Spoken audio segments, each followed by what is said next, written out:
ডিম খেতে কিন্তু খুবই ভালো লাগে, আর সেটা যদি এইভাবে মজা করে রান্না করা হয় তাহলে কিন্তু আরও ভালো লাগে। সাথে যদি কিছু পরিমাণ সয়াবিন দিয়ে রান্না করা হয় তাহলে কিন্তু আর কোনো কথাই নেই। হ্যালো এভরিওয়ান, সবাই কেমন আছেন? আশা করি সবাই খুব বেশি ভালো আছেন। আজকে মা রান্না করেছিল সয়াবিন দিয়ে হাঁসের ডিম। তার জন্য প্রথমেই কিন্তু মা ডিমগুলো সিদ্ধ করার জন্য এখানে জল বসিয়ে দিয়েছিল, যাতে করে ডিমগুলো ভালোভাবে সিদ্ধ হয়ে যায়। তারপর কিন্তু এক এক করে ডিমগুলো দিয়ে দিয়েছে জলের মধ্যে। ডিমগুলো দিয়ে কিন্তু সিদ্ধ করার জন্য রেখে দেবে। তারপর অন্য একটা কড়াইয়ের ভিতর কিন্তু মা সাদা তেল গরম করতে বসিয়ে দিয়েছিল। তেলটা গরম হয়ে আসলে সয়াবিনগুলো কিন্তু ভাজার জন্য দিয়ে দিয়েছিল। আর সয়াবিনগুলো কিন্তু মা হালকা একটু ভাপ দিয়ে নিয়েছিল, তারপর কিন্তু ভাজার জন্য দিয়ে দিয়েছে। এখানে সয়াবিনগুলো কিন্তু মা একটু ভেজে নেবে, ভেজে তুলে নেবে। এখানে কিন্তু সয়াবিনগুলো ভাজা প্রায় হয়ে আসছে। এখন মা এটা একটা বাটির ভিতর তুলে নেবে। সয়াবিনটা তুলে নেওয়ার পর যে ডিমগুলো সিদ্ধ করে রেখেছিল মা কিন্তু সেগুলো ভালো করে খোসা ছাড়িয়ে নিয়েছিল, কারণ ওটা সিদ্ধ হয়ে গেছিলো পর মা কিন্তু ওটা খোসা ভালো করে ছাড়িয়ে নিয়েছিল। আর এখানে কিন্তু সয়াবিনটাও ভাজা হয়ে গেছে, এবং সয়াবিনটা মা তুলে নিয়েছে। তুলে নেওয়ার পর আবার ওই কড়াইয়ের ভিতর কিন্তু মা কিছু পরিমাণ সরিষার তেল দিয়ে দিয়েছে। সরিষার তেলগুলো দিয়ে দেওয়ার পর যে ডিমগুলো খোসা ঠান্ডা হয়েছে পর করে রেখেছিলো সেই ডিমগুলো কিন্তু ভাজার জন্য দিয়ে দিচ্ছে। আর ডিমগুলো কিন্তু খুব ভালোভাবে মা একটু ফেরে দিয়েছিল, যাতে করে মশলাটা ভিতরে ঢোকে। এখানে কিন্তু দেখতেই পাচ্ছেন ডিমগুলো কিন্তু মা খুব ভালো করেই ভেজে নিচ্ছিল, একদম বেশি ভাজাও না আবার একদম কম ভাজাও না, মোটামুটি একটা ভালো করেই ভেজে নিয়েছিল। এখানে ডিমগুলো কিন্তু প্রায় ভাজা হয়ে গেছে। এখন মা এগুলো একটা একটা করে তুলে নেবে।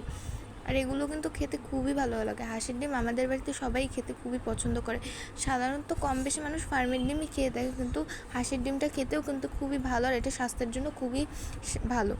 তারপর কিন্তু মা আলু আর পেঁপে সামান্য একটু ভাপ দিয়ে রেখেছিল, সেই আলু আর পেঁপেটাও কিন্তু ভাজার জন্য দিয়ে দিয়েছিল। আলু আর পেঁপেটা কিন্তু খুবই অল্প সময় ভেজে নিয়েছিল। প্রথমে মা পেঁপেগুলো তুলে নিচ্ছিল, কারণ আলুটা আরেকটু ভাজা হবে, যার কারণে মা পেঁপেগুলো তুলে নিচ্ছিল আর আলুটা ভাজার জন্য একটু রেখেছিল। আর আলু, পেঁপে, সয়াবিন দিয়ে ডিমের যে কোনো রান্না খেতেই কিন্তু ভালো লাগে। যদি এইভাবে রান্না করে তাহলে কিন্তু খেতে আরও বেশি ভালো লাগে। আর এটা কিন্তু অনেক হেলদিও হয়ে থাকে, কারণ এটার ভিতর কিন্তু পেঁপেও রয়েছে আর সাথে রয়েছে কিন্তু আলু, যার কারণে খেতে কিন্তু খুবই ভালো লাগে। এখানে কিন্তু এগুলো ভাজা হয়ে গেছে। ভাজা হয়ে যাওয়ার পর মা ওই তেলের ভিতর আরেকটু সামান্য পরিমাণ কিন্তু তেল দিয়ে দিয়েছিল।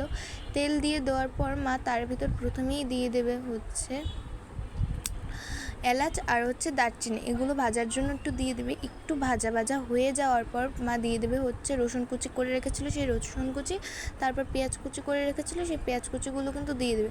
এগুলো দিয়ে দেওয়ার পর কিন্তু ভালো করে মা একটু ভেজে নেবে, কারণ পেঁয়াজ আর রসুনটা যদি একটু ভালো করে ভাজা না হয় তাহলে কিন্তু ডিমের সাথে খেতে একদমই ভালো লাগবে না, যার কারণে কিন্তু খুব ভালো করে ভেজে নিয়েছিল। আর ভাজার সময় 2টা আস্তা পেঁয়াজও দিয়ে দিয়েছিলো, কারণ আস্তা পেঁয়াজ খেতেও খুবই ভালো লাগে। আর আমাদের বাড়িতে মা মাঝে মধ্যে এভাবে রান্না করলে কিন্তু এই আস্তা পেঁয়াজ দিয়ে থাকে, যার কারণে আজকেও দিয়ে দিয়েছিলো। এখানে দেখতেই পাচ্ছেন পেঁয়াজগুলো কিন্তু মার খুব ভালো করে ভাজা প্রায় হয়ে আসছে। আরেকটু ভাজা হয়ে গেলে পরে মা যে মশলাগুলো বেটে রেখেছিলো সেই মশলাগুলো এক এক করে কিন্তু দিয়ে দেবে।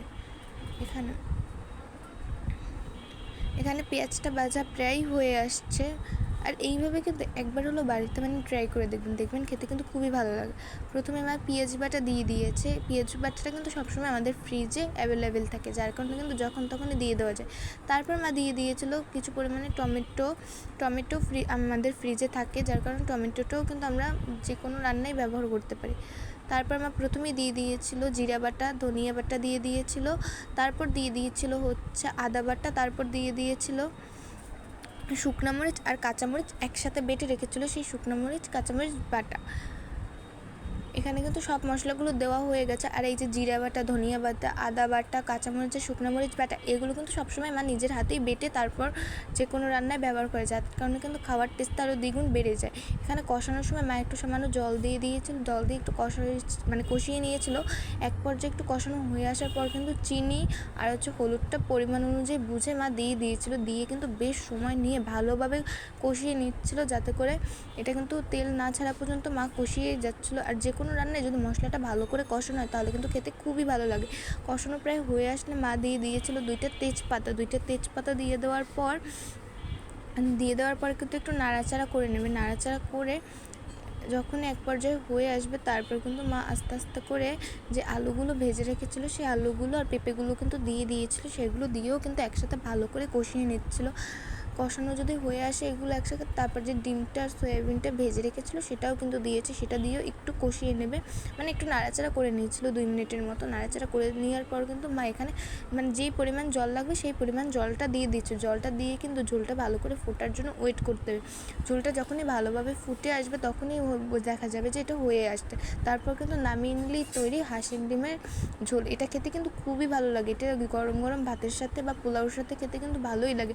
আমাদের বাড়িতে মাঝে মধ্যে এইভাবে মা রান্না করে থাকে। ঝোলটা কিন্তু ভালো করে ফুটে ওঠার পর মা এটা নামিয়ে সার্ভ করেছিল। রেসিপিটি ভালো লাগলে অবশ্যই লাইক, কমেন্ট, শেয়ার করবেন। আর আমাদের পেজটি কিন্তু ফলো দিয়ে পাশে থাকতে ভুলবেন না। আর এরকম আরও রেসিপি হতে আমাদের পেজটা ফলো করবেন।